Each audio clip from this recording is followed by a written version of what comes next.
Both are heroes filled with a sense of justice, so why was Captain America able to lift Mjolnir in Avengers Endgame, while Iron Man could not? First, we need to understand that Mjolnir was forged from the heart of a dying star, containing immense divine power capable of summoning Thor's strength and unleashing lightning.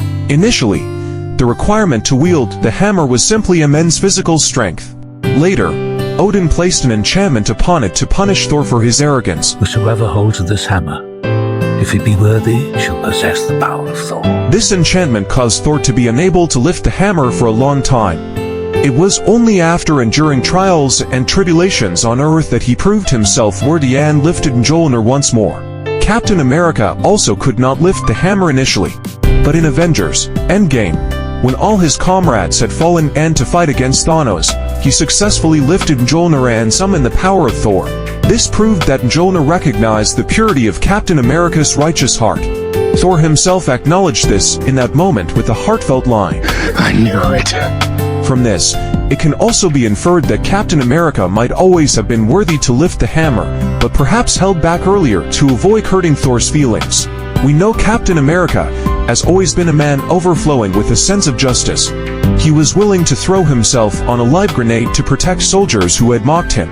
The super soldier serum later enhanced his physical abilities and amplified these innate traits of his character.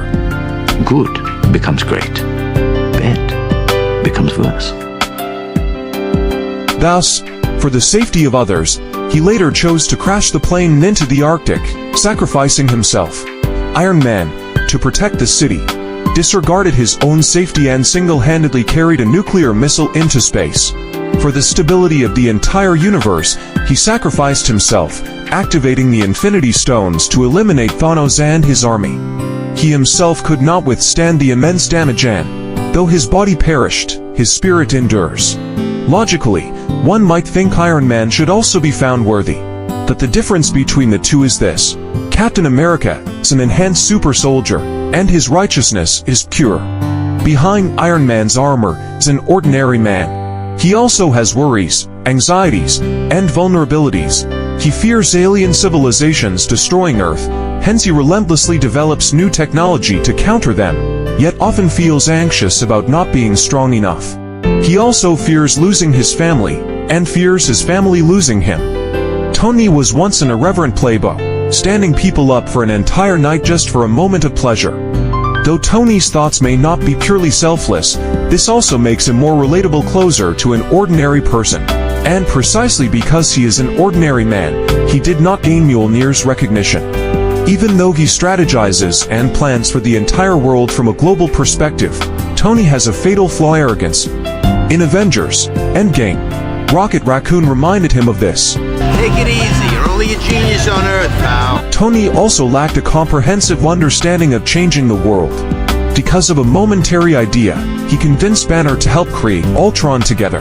The Wanda glimpsed Ultron's consciousness bent on world destruction. Ultron can't tell the difference between saving the world and destroying it. Where do you think he gets that?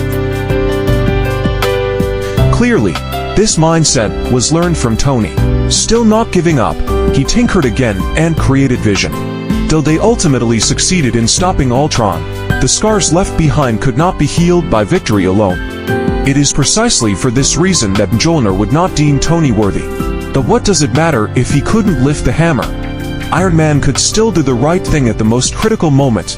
Compared to the other two, Captain America relied on a serum to amplify his noble character, and Thor was a god from the start.